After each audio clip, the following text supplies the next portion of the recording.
మనం చూసాం కదా, డిప్యూటీ సీఎం పవన్ కళ్యాణ్ అలాగే ఆంధ్రప్రదేశ్ సీఎం చంద్రబాబు నాయుడు అటు వ్యాఖ్యలు డోసు పెంచారు. లడ్డూ కల్తీ వ్యవహారం ఆంధ్రప్రదేశ్లో రాజకీయంగా మరింత హీట్ పెంచుతోంది. రోజుకో పరిణామంతో ఇది ఎక్కడి వరకు వెళ్ళబోతుందన్న ఒక మీమాంస, ఒక చర్చ పొలిటికల్ సర్కిల్స్లో జరుగుతోంది. నిజంగా ఈ వ్యాఖ్యల వెనుక రాజకీయ కారణాలు ఏమైనా ఉన్నాయా? ఈ పరిణామాలు ఎక్కడి వరకు వెళ్ళబోతున్నాయి? ఆంధ్రప్రదేశ్ రాజకీయాలను ఏ విధంగా ప్రభావితం చేయబోతున్నాయి? ఈ అంశాలకు సంబంధించి మనం మాట్లాడబోతున్నాం. జాతీయ విశ్లేషకులు పెంటపాటి పుల్లారావు గారు ఢిల్లీ నుంచి లైవ్లో ఉన్నారు. పుల్లారావు గారు నమస్తే సార్. నమస్కారం అండి. పెంటపాటి పుల్లారావు గారు, ఒకటి లడ్డూ కల్తీ వ్యవహారం, వైసీపీ టీడీపీ, తర్వాత జనసేన టీడీపీ, బీజేపీ వైసీపీ, ఇట్లా మాటల యుద్ధం, తర్వాత ఈ రిపోర్ట్స్ మీద కొంత చర్చ, ఇవన్నీ జరుగుతున్నాయి. కానీ మనం చూస్తుంటే కూటమి నేతల్లో ఉన్న ముఖ్యమంత్రి చంద్రబాబు నాయుడు కానీ, డిప్యూటీ సీఎం పవన్ కళ్యాణ్ కానీ కొంత వ్యాఖ్యల డోసు పెంచారు. అటు సనాతన ధర్మ పరిరక్షణ కోసం అందరూ రావాలి, ఎవరైనా తప్పుగా మాట్లాడితే ఊరుకునేది లేదని పవన్ కళ్యాణ్ మాట్లాడుతున్నారు. అలాగే చంద్రబాబు నాయుడు కూడా తన సహజ ధోరణికి భిన్నంగా చాలా గట్టిగానే ఆయన కూడా మాట్లాడుతున్నారు. అంటే ఈ ఇద్దరు వ్యాఖ్యలను చూస్తే మీకు ఏమనిపిస్తోంది? దీని వెనక ఏమైనా రాజకీయ కారణాలు ఉండొచ్చా? దీని ఇంపాక్ట్ ఎలా ఉండబోతుంది? ఒకటి రాజకీయ కారణాలంటే ఇమీడియట్ గా రాష్ట్రాల్లో ఇంపాక్ట్ ఉంటుంది కదా. రిలీజన్ కంటే ఎక్కువ కరప్షన్ ఉన్నదా, కరప్షన్ ఎవరు చేశారు, దీని మీద వస్తుంది కదా ప్రజల దృష్టిలో. అది చూడాలి. ఈ ఎంక్వైరీ సుప్రీంకోర్టు అవ్వాక రాజకీయం ఎలాగుంటుందా, దీంట్లో కూడా కరప్షన్ ఉన్నదే చూపెట్టుకోవడానికి కూడా పెద్ద విషయం, అది తప్పేం లేదు. గవర్నమెంట్ పోయి కొత్త గవర్నమెంట్ రాగానే ఇది చెప్తాను. కానీ ఇంకో విషయం కూడా మనం విన్న మాటలన్నీ ఇప్పుడు పవన్ కళ్యాణ్ గారు ఏంటి, సనాతన ధర్మ హిందూయిజం అనేటప్పటికి ఇంకో రకంగా, ఇంకో పాయింట్ ఆఫ్ వ్యూ, ఇంకో థియరీ కూడా ఉన్నది. అది ఏదో యాక్టర్ అలాగన్నాడు, వీడియోలాగన్నాడా, ఇవన్నీ వదిలేయండి. ముఖ్యంగా ఈవేళ హిందూ ధర్మాన్ని సేవ చేయటానిక అంటే దానికి ఇంకో రూట్ ఉన్నది. ఆ రూట్ ఆంధ్రప్రదేశ్ ప్రభుత్వం తీసుకోగలదా? ఆ ధైర్యం ఉన్నదా? ఆంధ్రప్రదేశ్ ప్రభుత్వం ఆంధ్రప్రదేశ్ పరిమితిలో చేయగలిగిన శక్తి ఉన్నది, చేయొచ్చు. అది చేస్తారా? తిరుపతి భారతదేశంలో అన్నిటికంటే పెద్ద టెంపుల్, దాదాపు 60,000 మంది, 1,00,000 మంది రోజు వస్తున్నారు. ఇంపాక్ట్ చాలా ఉన్నది దేశం అంతా. సో అది చూడాలి. రెండు, ఒకటి ఏంటంటే పొలిటికల్ గా ఆంధ్రప్రదేశ్, రెండు నేషనల్ గా సనాతన ధర్మ అంటే ఇంకో రూట్. అవి రెండు ఆటోమేటిక్ గా ఈ పొలిటికల్ రూట్ తీసుకుంటారు. ఎస్ఐటీలు అన్నారు, ఏమన్నా కరప్షన్ ఇవన్నీ దొరికితే పడతారు. సనాతన ధర్మ Hinduism, preservation of Hinduism value పెట్టాలంటే అది ఇంకొక లైన్ తీసుకోవాలి. పెద్ద నిర్ణయాలు తీసుకోవాలి. ఇప్పటి వరకు తిరుపతిలో తీసుకున్న నిర్ణయాలు, మిగతా గుడిలో తీసుకున్న నిర్ణయాలు కాదు. అది తీసుకోగలరా? గురికనే మనం రోడ్లెక్కి దెబ్బలాడేది కాదు. మీరు అధికారంలో ఉన్నప్పుడు మీ కలం సరిపడతాది, మీ కలమే సైన్యం. ఈ పెద్ద చాలు. చీఫ్ మినిస్టర్ గా ఉంటే సంతకం పెడితే మొత్తం ఉన్న పాలసీస్ అన్ని మార్చేయచ్చు, సింపుల్స్ అవి చేస్తారా? ఇది ఊరుకనే బాజాలు కొట్టినట్టుగా సౌండా? కొన్ని రోజుల్లో తెలుస్తారు. మీరు అడిగితే ఇంకా నేను యాంప్లిఫై చేయగలను, ఇంకా ఈ ఆర్గ్యుమెంట్ ఇంకా పెద్ద చేయగలను మీ ప్రశ్న బట్టి. ఇది చేయగలరా లేదా? సౌండేనా, సౌండ్ మెషీనా? అది మనకు కాదు. అంటే ఇప్పుడు మనం తెలుసు, భారతీయ జనతా పార్టీ, జనసేన అలాగే తెలుగుదేశం పార్టీ, ముగ్గురు అలియన్స్ ప్రభుత్వం ఇక్కడ ఉంది. సాధారణంగా అటు సనాతన ధర్మ, అలాగే సనాతన ధర్మ పరిరక్షణ, హిందుత్వ, ఈ ఎజెండాలు ముందు నుంచి కూడా ప్రొఫైలిక్గా భారతీయ జనతా పార్టీకి మెయిన్ ఎజెండాస్ ఇవి. పార్టీ పరంగా, సిద్ధాంతపరంగా కానీ, ఇంకా ఆర్ఎస్ఎస్, ఈ మోడల్స్ ఏ విధంగా మనం చూసుకున్నా. కానీ ఇప్పుడు ఇంట్రెస్టింగ్గా చంద్రబాబు నాయుడు, పవన్ కళ్యాణ్ వీళ్ళిద్దరూ కూడా ఈ అంశాన్ని పదే పదే ప్రస్తావిస్తున్నారు. అంటే దీని ఇంపాక్ట్ ఎలా ఉండొచ్చు? ఎందుకంటే ఆంధ్రప్రదేశ్లో ఉన్న పొలిటికల్ సిచ్యువేషన్స్ వేరు, ఆంధ్రప్రదేశ్లో ఉన్న పొలిటికల్ ఫినామినాస్ వేరు. ఒకటి, first of all Bharatiya Janata party మిగతా రాష్ట్రాల్లో ఏమంటుంది, గుళ్ళన్నీ హిందువులకి చేయండి అని. తమిళనాడులో ఎక్కువ దెబ్బలాడుతున్నాయి కదా. తమిళనాడులో ఇలా చేస్తున్నారు, అలా చేస్తున్నారు, గవర్నమెంట్ సొమ్ము తీసేసుకుంటుంది గుళ్ళని, మీకు తెలుసు కదా. మరి ఆంధ్రాలో ఆ మాట ఎందుకంటలేదు?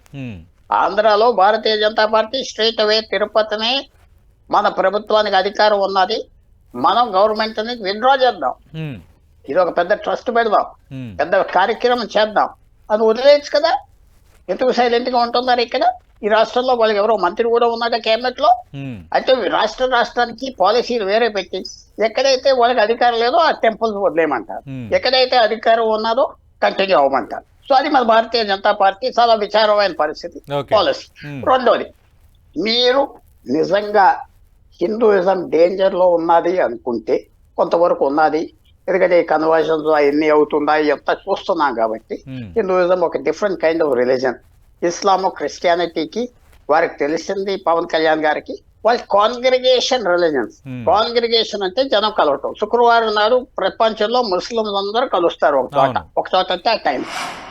ఆదివారం నాడు చర్చి వెళ్ళే వాళ్ళు అందరూ కలుస్తారు. అది హిందూయిజంలో లేదు కదా. సో ఇది డిఫరెంట్ కైండ్ ఆఫ్ రిలీజన్. ఆ రిలీజన్ కి భారతదేశంలో సనాతన ధర్మం అనుకోండి ఏమనుకోండి రక్షించాలంటే ఇక్కడ ఈ టెంపుల్ బయటకు తీసేయాలి. తర్వాత ఆంధ్రాలో ఉన్న ప్రజలకి, అన్ని వర్ణాలకి, అన్ని వర్గాలకి సిగ్నల్ పంపించాలి, ఇన్క్లూజన్. మనం చూసేది ఏంటి, తిరుపతి ఇంత హడావిడి చేస్తున్నారు. 5 సంవత్సరాలు లిక్కర్ కాంట్రాక్టర్ చైర్మన్ గా ఉన్నాడు ఓ 20 సంవత్సరాల క్రితం. దాని తర్వాత ఒక కాంట్రాక్టర్ ఉన్నాడు, ప్యూర్ కాంట్రాక్టర్. ఇవన్నీ పెట్టాక ఉప చైర్మన్షిప్ ఖాళీ ఉన్నది. ఎవరిని పెట్టబోతున్నారు? మరి సరే పై కులాలను పెడతారు, ఉపయోగం లేదు. నువ్వు హిందూయిజం అని సేవ్ చేయాలంటే రాడికల్ పాలసీస్ తీసుకోవాలి. ఎవరు అంటారు మాటలు, ఆ లీడరు ఈ లీడర్ అని పనికిరావు. నువ్వు సముద్రం లాగా తీసుకెళ్లాలంటే కొత్త దారి మీద తీసుకెళ్ళాలి. ఆ పాత అపాయింట్మెంట్స్, పాత పాలసీస్ అవన్నీ ఇంక మర్చిపోవాలి. నువ్వు సనాతన ధర్మకి ఫైట్ చేస్తానంటే పెద్ద వార్, అది పెద్ద వార్, అంటే పెద్ద యుద్ధం. చాలా మార్పులు తేవాలి. పవన్ కళ్యాణ్ గారు చేయించగలరా ఈ ప్రభుత్వంతో? ఆ ఐడియాస్ ఉన్నాయా? ఏదో నేషనల్ బోర్డు పెట్టేస్తే అదేం అవ్వదు, టైం లేదు, చాలా విశేషంగా చేయాలి. అది చేసే ఐడియాలు ఉన్నాయా, శక్తి ఉన్నదా చూసుకోవాలి. ఎందుకంటే ప్రతి గవర్నమెంట్కి ఈ గవర్నమెంట్ ఎల్లకాలం ఉండదు కదా. ఒక 5 సంవత్సరాలు ఉంటుంది, ఇంకో 5 సంవత్సరాలు ఉంటుంది. అంతే కనుక ఆ టైంలో ఏం చేస్తారు, పర్మనెంట్ గా ఏం చేస్తారు? ఫర్ ఎగ్జాంపుల్ ఆర్టికల్ 370 కాశ్మీర్లో ఆగస్ట్ 2019లో నరేంద్ర మోడీ తీశారు. అది తిరిగి ఎవరు తేలేరు కదా. మళ్ళీ చాలా వరకు ఏ ప్రభుత్వానికి దమ్ముండదు మళ్ళీ అది తీసుకురావటం. నేనే మాటలు చెప్పిన అలాంటి లైన్లో చేయగలరా తిరుపతి గురించి? ఈ అవకాశం తీసుకొని అది నాకు కనపడట్లేదు. నాకేం కనపడుతుంది, మేము బాగు చేస్తాం, వాళ్ళు కరెక్ట్, ఓకే. ఏంటి బాగు చేసేది? ఇంకో వ్యక్తులు తీసుకొస్తారా? వాళ్ళే చేస్తారు. ఒక ధర్మారెడ్డి గారు పోతే ఇంకోటి వస్తారు. అది మీరు ఇంత రాడికల్ గా చేంజ్ చేస్తారా? ఇంత పెద్ద అది నాకు లేదు. ఆ ప్లాన్ నాకు కనపడట్లేదు. అది కనపడాలి, అది పెట్టాలి. అది పెడితే పూర్తిగా మార్పు తీసుకొచ్చారు. ఒక హిస్టారిక్ స్టెప్స్ తీసుకోవచ్చు. ఇలాంటి పరిస్థితుల్లో హిందూయిజంకి 2 ఉన్నాయి. ఒకటి రెవల్యూషనరీ స్టెప్ తీసుకోవాలి, ఒకటి ఎవల్యూషనరీ స్టెప్ తీసుకోవాలి. రెవల్యూషనరీ అంటే ఇప్పుడు జరగండి, ఎవల్యూషనరీ అంటే ఇప్పుడు జరిగిన మార్పులని. ఆంధ్రప్రదేశ్లో మతాల గురించి మనం చూసాం, చెప్పుకోక్కర్లేదు. కొన్ని మతాలు పెరిగింది, దాన్ని కొత్త అవతారంగా హిందూయిజం తీసుకొస్తే ఇవాల్వ్ అవుతే పోటీ చేయగలరు. లేకపోతే రోజు రోజుకి ఒక ఐస్బర్గ్ ఎండలో ఎలా కరిగిపోతుందో అలా కరిగిపోతారు. ఆ ఐడియాస్ పవన్ కళ్యాణ్ గారు కొంచెం పబ్లిక్తో చెప్తే మళ్ళాంటి వాళ్ళు వింటాం, ఆనందపడతాం, లేకపోతే ఆలోచిస్తాం, ఆర్గ్యూ చేయగలం. ఊరికి నేను ప్రొటెక్ట్ చేస్తానంటే కుదరదు. చాలా ఫోర్సెస్ ఎక్కువ పనిచేస్తున్నాయి కాబట్టి ఆయన ఐడియాస్ ఏంటి, పూర్వ ఐడియాస్ లాగా ఉండి ఈ హడావుడంతా పోయాక ఎవరో మంచి వ్యక్తిని అపాయింట్ చేసామంటే అదే వాగదు. సిస్టమ్ అన్న మారుస్తావా లేదా? వ్యక్తులు చేయగలిగేది ఏమీ లేదు. అంటే పెంటరపేట పుల్లారావు గారు, మీకేమనిపిస్తోంది? అంటే ఈ వ్యాఖ్యలు ఇవన్నీ చూస్తున్న తర్వాత అంటే కొంత ఎజెండాని ఏమైనా, అంటే భవిష్యత్ ఎజెండాని ఏమైనా సెట్ చేస్తున్నట్టుగా ఏమైనా అనిపిస్తుందా? నిజంగా ఒకవేళ ఇదే అంశాన్ని ఈ ప్రజెంట్ ఉన్న ఈ మోడల్ ఎజెండాని ముందుకు తీసుకువెళ్తే ఆంధ్రప్రదేశ్లో వర్కౌట్ అయ్యే అవకాశం ఉంటుందా? ఒకటి ఏమిటి లెజెండా నాకు మనకు తెలియదు కదా. ప్రొటెక్ట్ చేస్తామంటున్నారు, రక్షిస్తామంటున్నారు అంటే ఏంటి? కరప్షన్ లేకుండా తిరుపతి చేస్తారా? కొంతమంది ఇతర జనాలు, ఇతర మతాలు ఉన్న వాళ్ళు ఉద్యోగాలు తీసేస్తారా? అలాంటివి చేస్తారు. కానీ మనుషులు ఎలాంటి వాళ్ళు పెడతారు, సిస్టమ్స్ ఎలా పెడతారు? మొత్తం మార్చేస్తారా సిస్టమ్? మొత్తం హిందూ రిలీజన్ ఓపెన్ చేస్తారా అందరికి? ఇప్పటి వరకు మనం తొక్కేసిన వాళ్ళు, దూరంగా ఉన్న వాళ్ళు దగ్గర తీసుకుంటారా? అది పెద్ద ప్రశ్న కూడా నేను చెప్తాను, మీరు పర్మిషన్ ఇస్తే.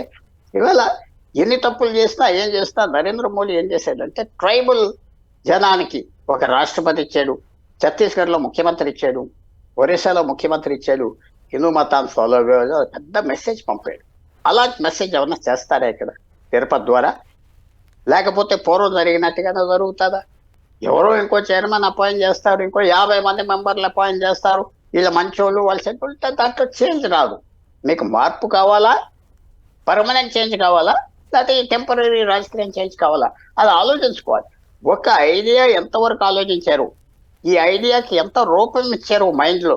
ఊరికనే ఐడియా అయినా ఇంకా తెలుసలేదా? ఒక విగ్రహం మీరు తయారు చేసినప్పుడు ఫస్ట్ సిమెంట్ అదే ఇనప ముక్క తీసుకుంటారు, బ్రాంజ్ తీసుకుంటారు. ఆ స్టేజ్లో ఉన్నదా? ఏమైనా రూపం ఇచ్చారా? ఆల్రెడీ స్కల్ప్ చేశారా? ఇంకా మనకు తెలియదు కదా. ఇప్పటి వరకు ఏదో అవుతున్నాయి. ఈ మాటలు కూడా అనవసరం, ఎందుకంటే వాళ్ళు ఉన్నవాళ్ళు ఉంటారు, పోయేవాళ్ళు పోతారు.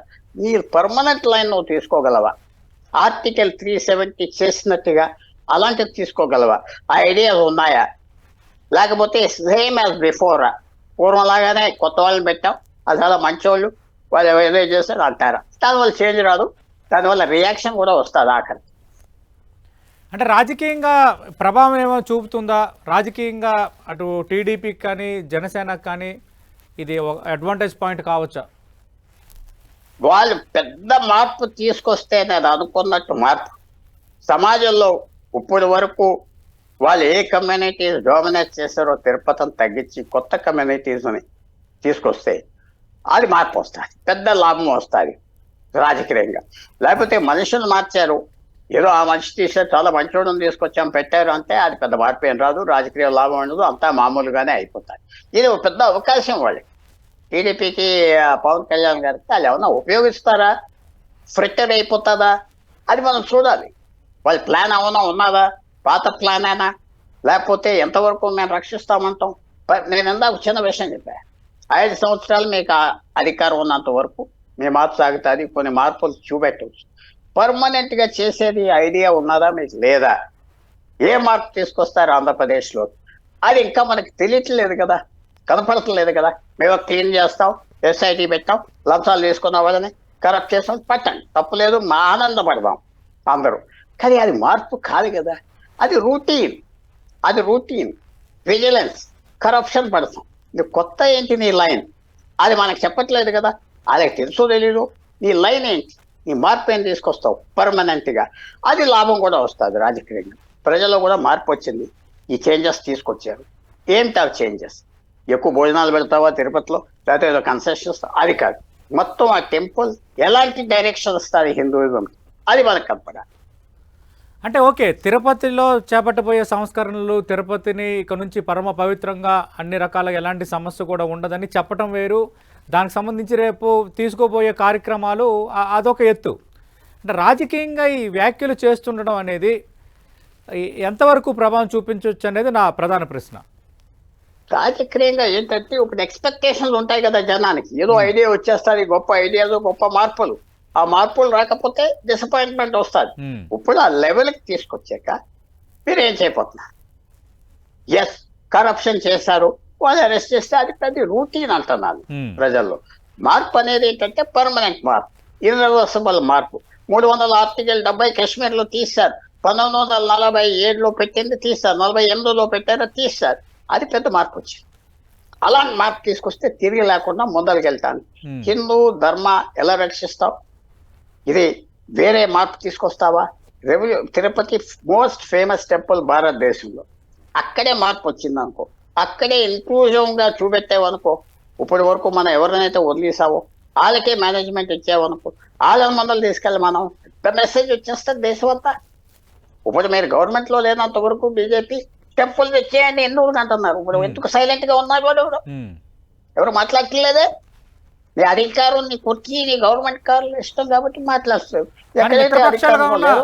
మిత్రపక్షాలుగా ఉన్న టీడీపీ జనసేన మాట్లాడుతున్నాయి కదా, అంతే వాళ్ళు మాట్లాడతారు. వీళ్ళు ఎందుకు మాట్లాడట్లేదు? తమిళనాడులో అస్తమానం మాట్లాడతారు, మా గుళ్ళు ఇచ్చేయండి, మా గుళ్ళు ఇచ్చేయండి. ఇక్కడ ఏం మాట్లాడట్లేదు, ఎందుకు మాట్లాడట్లేదు? అంటే ఇది కన్వీనియంట్ పాలసీ. ఆ ఐడియాలజీలో ఫేత్ లేదు, ఊరుకునే ఒక సినిమాలు చూస్తున్నట్టుగా వచ్చే చాలా మంది రాజకీయంలోకి ఆ పార్టీ ద్వారా. అయితే అవి మార్పు ఏమొస్తుంది మీకు కొన్ని రోజుల తర్వాత? ఈ స్కాండలో ఆ కెరటాల్లాగా, ఆ మేఘాల్లాగా వెళ్ళిపోతుంది, మర్చిపోతారు. నువ్వు పర్మనెంట్ గా తీసుకొచ్చేది అంటే చెప్పు మిస్టర్ చంద్రబాబు నాయుడు, మిస్టర్ పవన్ కళ్యాణ్. అది పర్మనెంట్ అయితే ప్రజలు నీకు మంచి సపోర్ట్ ఇస్తారు, ఓకే. మార్పు తీసుకొచ్చిన వాళ్ళు. లేకపోతే రూటీన్ కనుక వస్తే మాత్రం వ్యతిరేకత తర్వాత వస్తుంది, ఏం చేయలేదు. సో చాలా జాగ్రత్తగా వాళ్ళు వెళ్ళాలి. మాటలు మంచిగా ఉన్నాయి, దానికి కూడా పని ఈక్వలెంట్ గా టోటల్ చేంజ్ ఏం తీసుకొస్తాం. అదేదో యూనిఫామ్లు మార్చాం, గుళ్ళు మార్చాం, ఎక్కువ భోజనం పెట్టాం, అది కాదు అసలు ఫిలాసఫీ. ఆ టెంపుల్ ఏంటి, ఎలా మారుస్తాం, ఓకే. ఐడియాస్ మనకి ఎవరితో డిస్కస్ చేయలేదు కదా, ఇంకా చీకట్లో ఉన్నది కదా, దాన్ని బట్టి మనం చెప్పగలం మార్పా లేకపోతే కోపమా. అంటే పుల్లారావు గారు మనం చూసాం పవన్ కళ్యాణ్ తన రాజకీయ ప్రయాణంలో గతంలో లెఫ్ట్ పార్టీస్తో పొత్తు పెట్టుకున్నారు, చెగువేర ప్రస్తావన తెచ్చారు, బుక్స్ చదువుతానని ఇలాంటి ప్రకటనలు గతంలో చేశారు. ఆ తర్వాత పూర్తిగా కొంత షిఫ్ట్ అయినట్టుగా కనిపించింది.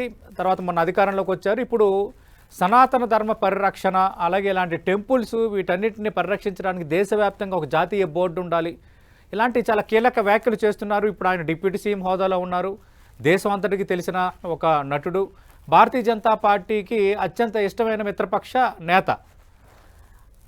ఈ షిఫ్ట్ అంటే పవన్ కళ్యాణ్ ఈ షిఫ్ట్పై మీ కామెంట్ ఏంటి? ఈ షిఫ్ట్ ఇలాగే ఇంకా కంటిన్యూ కాబోతుందా? ఇంత సీరియస్గా ఆయన వ్యాఖ్యలు చూస్తున్నప్పుడు ఏమనిపిస్తుంది? మీరు చే గువేరా గురించి మాట్లాడారు కాబట్టి నేను చెప్తున్నా, చే గువేరా ఎవరిని చర్చికి వెళ్ళొదనలేదు, చర్చిలో ఉన్న వాళ్ళతోనే దోస్తీ చేసుకున్నాడు, వాళ్ళను వాడుకొని కూడా రాజకీయం చేశాడు. చర్చికి పీపుల్కి సంబంధాలు ఉన్నాయి. సో యాంటీ రిలీజియన్ కాదు చే గువేరా, యాంటీ రిలీజియన్ కాదు.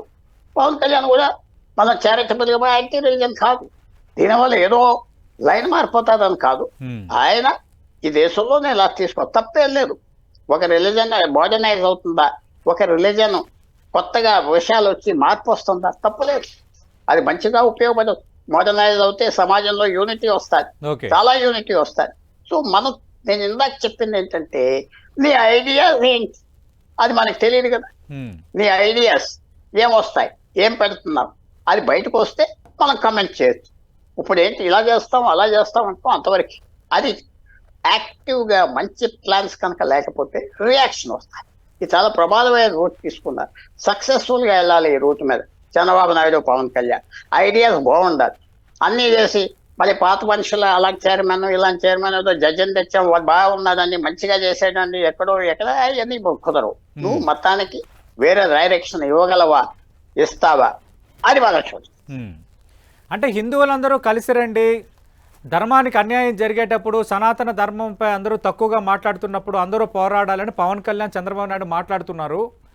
ఇది ఒక రకంగా డివిజన్కు ఒక కారణమవుతుంది, ఇది ఒక రకంగా విభజించు పాలించు అన్నట్టుగా వ్యవహరిస్తున్నారు. ఇది వైఎస్ఆర్ కాంగ్రెస్ పార్టీ చేస్తున్న ఆరోపణలు. దీనిపై మీ కామెంట్ ఏంటి? నా కామెంట్ ఏంటంటే, యునైట్ అవ్వండి, పని చేయండి, హిందువులం కంటే తప్పేం లేదు. ఇంకో రిజన్ కోసేద్దాం, ఇంకో రిజన్ తొక్కేద్దాం అంటే తప్పు, ఆ మాట అంటలేదు. కానీ నువ్వు వచ్చే వాళ్ళు పోరాడాలంటే నువ్వు మార్పు ఏం చూపెడుతున్నావు, ఎవరి చేతిలో ఉంటుంది. మళ్ళీ తిరుపతి టెంపుల్ సింబల్, మనకి జెండా ఎలా సింబల్, ఇది ఒక సింబల్ భారతదేశంలో. ఇది ఎలా మార్పు తీసుకొస్తున్నావు, ఏం చేస్తున్నావు, దాన్ని బట్టి ప్రజలు సాక్రిఫైస్ అవుతారు. ఏం మిగతా లేకపోతే ఇది పాత వ్యవహారమే అనుకుంటే ఎవరు సాక్రిఫైస్ అవ్వరు, హిందువులు దూరంగా ఉంటారు. నువ్వు నీ సాక్రిఫైస్ వాల్యూ ఉన్నది అంటే వస్తారు. దాన్ని బట్టి నీ ఐడియాస్ ఏంటి, నువ్వు ఎంతవరకు మార్చేస్తావు, ఎంతవరకు తీసుకొస్తావు, ఎలాంటి మార్పు తీసుకొస్తావు. ఫస్ట్ అండ్ ఫార్మోస్ట్ నా ఫ్రెండ్ అని చెప్పేస్తున్నా, చైర్మన్ ని అలాంటి వాళ్ళని ఎవరిని అపాయింట్ చేస్తున్నావు, అది ఫస్ట్ స్ట్రైక్ మనకి. ఏదో బాగా చేసాడండి, ఆడేదో బాగా చేసాడు, ఒక ఐఏఎస్ ఆఫీసర్, జడ్జి బాగా స్ట్రిక్ట్ గా ఉంటాడు, అయ్యని పుట్టి మాటలో ఏ పనికిరావు. నువ్వు డైరెక్షన్ ఎలాగిస్తావు, టెంపుల్ ని బయటకి ఇచ్చేస్తావా, నీకు ఏ గవర్నమెంట్ చేతులు పెట్టకుండా, చెప్పండి. ఆ మాట రావట్లేదే. నువ్వు రిఫార్మ్ చేస్తావు, ఎన్ని సంవత్సరాలు ఉంటావు అధికారులు, 5 సంవత్సరాల 10 సంవత్సరాల, తప్పదు కదా, వెళ్ళిపోతావు, ఇంకో గవర్నమెంట్ వస్తుంది కదా. అందువల్ల నువ్వు చేసేది పర్మనెంటా కాదా, ఇప్పటి వరకు నేను వింటే ఆనందపడతా. ఇప్పటి వరకు ఐడియాలు ఏమి ఇవ్వలేదు కదా, నీ డైరెక్షన్ అంటే చెప్పలేదు కదా. నేను చెప్పేది ఒకటే సింపుల్ గా, పాత రూట్ మీద వెళ్తే ఫెయిలియర్ అయిపోతాను. నువ్వు కొత్త రూట్ మీద వెళ్ళాలంటే యూనిఫార్మల్ మార్చావు, ఇంకోటి తీసుకోవచ్చు, అది కాదు. Direction of Tirupati temple, direction అది కావాలి. అప్పుడు ప్రజలకి ఏ సెక్షన్స్ అయితే కొంచెం దూరంగా ఉన్నారో వాళ్ళు కూడా హిందూయిజంలోకి వస్తారు. అది హిందూయిజం సేవ్ చేయటం. అదే కానీ ఈ చిన్న చిన్న మార్పులు తీసుకొస్తే అది పెద్ద ఉపయోగం ఉండదు లాంగ్ టర్మ్. అంటే రాజకీయంగా మరి సనాతన ధర్మ హిందువులు అందరూ కలిసి రావాలి అని ఒక ఎజెండా ఇప్పుడు పవన్ కళ్యాణ్ తీసుకున్నారు. మిగతా సెక్షన్స్ ఏమైనా రాజకీయంగా దూరం అయ్యే ప్రమాదం ఏమైనా ఉంటుందా ఇలాంటి వ్యాఖ్యలు? అది లేదు. లేదంటే ఈ వ్యాఖ్యలు కేవలం ఈ తిరుమల తిరుపతి ఇష్యూ వరకే ఈ సెక్షన్స్ చూసే అవకాశం ఉందా? ఒకటి పోలరైజేషన్ ఎప్పుడు వస్తుందంటే మీరందరూ కలిసి యునైటెడ్ గా ఉంటే మేము యునైట్ అవుతాం. పోలరైజేషన్ జ్ఞాపకం పెట్టుకోండి. 2014లో భారతదేశంలో కౌంటర్ పోలరైజేషన్ వచ్చింది, అందుకనే కాంగ్రెస్ చిత్తుగా ఓడిపోయింది. కౌంటర్, ఎందుకంటే ఆ టైంలో సోనియా గాంధీ కొంచెం పోలరైజేషన్ తీసుకొచ్చింది, మతం మీద కులం మీద వాళ్ళు నాకు ఓట్లు వేస్తే చాలు మిగతా వాళ్ళు అక్కర్లేదు తీసుకొచ్చింది. దానికి కౌంటర్ పోలరైజేషన్ మాట జ్ఞాపకం పెట్టుకోండి. ఇప్పుడు హిందూస్ చేసేది ఏంటంటే కౌంటర్ పోలరైజేషన్. ఆల్రెడీ పోలరైజ్ అయిపోయే దేశం ఉన్నారు, కొన్ని మతాలు అలాగే ఉన్నారు, మంచిది కాదు. దానికి ఇప్పుడు జరిగేది ఏంటంటే జరగలేదు ఇంకా ఆంధ్రప్రదేశ్లో కౌంటర్ పోలరైజేషన్. అది చేయగలరా? చేసే శక్తి ఉన్నదా? లేకపోతే కొన్ని కులాలే పట్టించుకుంటారా? ఇవన్నీ పట్టుకుని ఇదే కౌంటర్ పోలరైజేషన్ అంటే పని అవ్వదు. కులాల కంటే ఎక్కువ రిలీజన్ తీసుకురాగలరా? కులాల మించి రిలీజన్ చేస్తారా ఈ తిరుపతి టెంపుల్ ద్వారా? అది ఆ శక్తి ఉన్నదా? ఆ మెంటల్ ఎనర్జీ ఉన్నదా? మెంటల్ శక్తి ఉన్నదా? మనకు కొన్ని రోజుల్లో తెలిసిపోతుంది. అది దాని గురించి ఇది నేను తప్పట్లేదు. మిగతా వాళ్ళు ఆల్రెడీ వేరే అయిపోయారు కదా, ఓట్ బ్యాంక్స్ గా వేస్తున్నారు కదా దేశవ్యాప్తంగా, వీళ్ళు కూడా వేస్తారు. ఒక రోజు కలుస్తారు. ఇప్పుడు మీరు వేరేగా ఉంటే నేను వేరే అయిపోతా. ఎవరు స్టార్ట్ చేశారు? మీరు చేశారా? నేను చేశానా? మీ మతం చేసిందా? నా మతం చేసిందా? దానికి ఆన్సర్ లేదు కదా. భారతదేశం వేరే వేరే అయిపోయి ఉన్నది కదా, వీళ్ళు తీసుకొచ్చింది కాదు కదా. అవును, భారతదేశం ఆల్రెడీ ఓట్ బ్యాంక్స్ గా ఉన్నాం కదా, అందరూ కులాలు అనుకోండి మతాన్ని అనుకోండి. సో వీళ్ళు తీసుకొచ్చింది కాదు. ఈ పరిస్థితిని ఎంతవరకు తీసుకెళ్తారు, ఎంతవరకు యూనిటీ తెచ్చుకుంటారు, రాజకీయంగా బెనిఫిట్ వస్తుంది పెద్ద రిఫార్మ్స్ చేస్తే. పెద్ద రిఫార్మ్స్ అది చేయగలరా అంటే నాకు ఆ ధైర్యం కనపడట్లేదు. ఆ మెంటల్ ఎనర్జీ కూడా ఉండాలి. మెంటల్ ఎనర్జీ ఎంతో మందిని కన్సల్ట్ చేయాలి, ఎంతో మందిని మొదలు తీసుకెళ్ళాలి, అది ఐడియా తీసుకోవాలి, దాని మొదలు వెళ్ళాలి. ఇప్పటి వరకు అదేం జరిగినట్టుగా నాకు కనపడట్లేదు. కాస్మెటిక్స్ ఏంటంటే ఉపయోగం లేదు. చిన్న చిన్న విషయాల్లో మార్చాం, చాలా బాగున్నది అది చెప్పించుకోవటం. అధికారంలో ఉన్నారు కాబట్టి మనం అందరం తప్పట్లు కొడతాం, అది పనిచేయదు. Right, thank you Pentapati Pullarao గారు. పెంటపాటి పుల్లారావు గారు చాలా స్పష్టంగా చెప్తున్నారు. అంటే ఈ వ్యాఖ్యలు, ఈ కొత్త ఎజెండాలు తీసుకోవటం అనే దాన్ని ఆంధ్రప్రదేశ్లో ఈ పాలరైజేషన్ ఆఫ్ పాలిటిక్స్ అంత వర్కౌట్ అవుతాయో లేదనేది అంత ఈజీగా చెప్పలేము. ఇప్పుడు ఈ అంశం అంతటికి తిరుపతి అనేది ఒక కేంద్రంగా ఉంది కాబట్టి తిరుపతి కేంద్రంగా తీసుకోబోతున్న రిఫార్మ్స్, గతంలో కంటే భిన్నంగా తీసుకునే నిర్ణయాలు, అలాగే అక్కడ కార్యక్రమాలకు సంబంధించి, నాణ్యతకు సంబంధించి, మిగతా కార్యక్రమాలకు సంబంధించి ఏ రకమైన రూట్ మ్యాప్ అనేది పెట్టుకుంటారో దాన్ని బట్టి ఇప్పుడు చంద్రబాబు నాయుడు మాట్లాడుతున్నా, పవన్ కళ్యాణ్ మాట్లాడుతున్నా, వాళ్ళు అనుకుంటున్న ఈ సనాతన ధర్మ పరిరక్షణకు వాళ్ళు ఎంత సీరియస్గా వెళ్తున్నారన్న ఒక అభిప్రాయం ప్రజల్లో కలుగుతుంది. దాన్ని బట్టే రేపొద్దున రాజకీయంగా దాని ప్రభావం అనేది ఆధారపడి ఉంటుందని పెంటపాటి పుల్లారావు గారు చెప్తున్నారు. చూద్దాం మరి ఏం జరగబోతుందో. ఇది అటు పవన్ కళ్యాణ్ అలాగే ఆంధ్రప్రదేశ్ ముఖ్యమంత్రి చంద్రబాబు నాయుడు వ్యాఖ్యలు డోస్ పెంచిన పరిణామం కానీ, ప్రధానంగా ఈ సనాతన ధర్మ పరిరక్షణ అంటూ తిరుపతి లడ్డూ కల్తీ వ్యవహారం తర్వాత పవన్ కళ్యాణ్ కానీ మిగతా వాళ్ళు మాట్లాడుతున్న మాటలు బట్టి దీని ప్రభావం ఎంత ఉంటుందన్న దానిపై పెంటపాటి పుల్లారావు గారి విశ్లేషణ.